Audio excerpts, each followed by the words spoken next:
Hi guys, it's Dave from LendPower here. How's everyone doing? Are you buying property or investing in property purely for tax purposes? Or are you purchasing property because someone told you that there's all these tax benefits and depreciation benefits which is going to save you tax? Are you one of those that invested or jump into property because of those reasons? I guess as an investor looking back, you probably need to be aware that property or wealth accumulation through property is never a tax gain. So if you're buying property purely because of tax reasons, you're probably looking at the wrong thing. Let me explain why.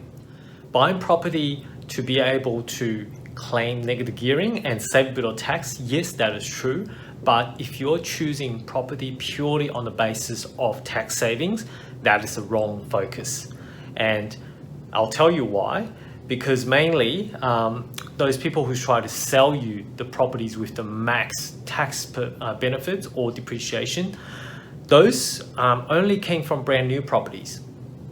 So if you can imagine that in order to enjoy the maximum tax benefits, you're limiting yourself to only purchasing the brand new properties. Now, the risk with purchasing brand new properties is obviously you have a risk of overpaying what the actual value is of that property, right? So let's say, for example, the intrinsic value of a property might be $600,000. And as an off the plan, the developers obviously need to ensure that someone pays for the marketing costs, someone pays for the sales agent's commission, someone pays for developers' margin, etc., etc. And who do you think is going to be paying those prices?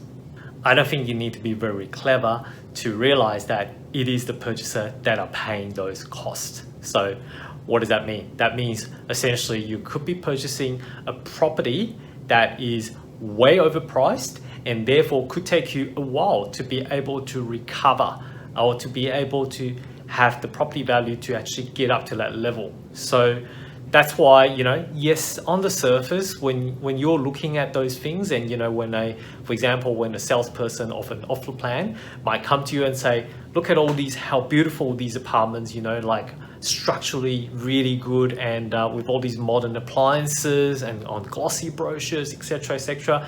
It all looks really, really good. And, they obviously there's no issues about brand new properties. Sometimes they even chuck in a rental guarantee. I know I spoke to rental guarantee too many times. I probably don't even want to touch it anymore.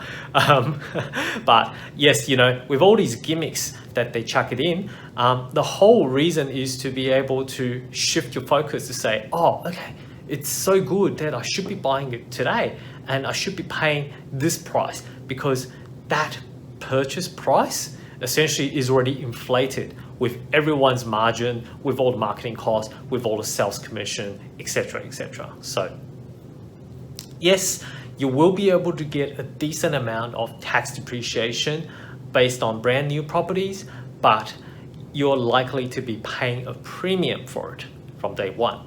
And as I stated earlier, it could take you years, depending on which market you bought it on.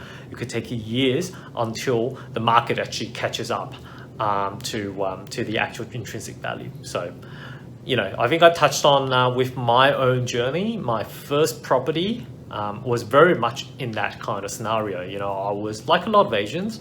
I was lured into buying off the plan, brand new, and at that time, it was Granville. And looking back, I definitely way overpaid. So, when a suburb median might be around the $280,000, $290,000, and I'm purchasing an apartment that is selling me at $360,000, there you go. So luckily it was in the Sydney market, and luckily we had the 2013 to 2015 boom. So it obviously caught up in price, but it took a long time for that to happen. Okay, so if I was looking back, if I was able to do it again, and knowing what I know now, I probably will not choose that property. Okay, so that's why it's important to be able to make the first-time investors aware that you should not be buying property or you should not be choosing property purely just on tax saving purposes. So hopefully that makes you aware that you should not be choosing a property just purely on tax saving purposes. And look, I've had a lot of videos in terms of what you should be doing in terms of choosing a qualified investment grade property. What's a good location in the suburb that's got decent transport, schools, shopping centers, like something like that with a big block of land. As much as you can. So, those investment principles which I have highlighted in my previous videos already, so I'm not going to touch them here again, but I hope I illustrated what I wanted to say, which is you should not be choosing a property just purely on the tax saving, okay? Because chances are it may take you a long time, to be able to have a bit of equity in that investment property. I'm Dave from LendPower. Thank you for watching another episode of Invest Power series.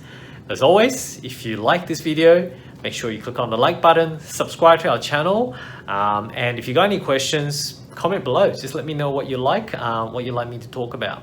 Otherwise, I will see you guys again in next week's Invest Power episode.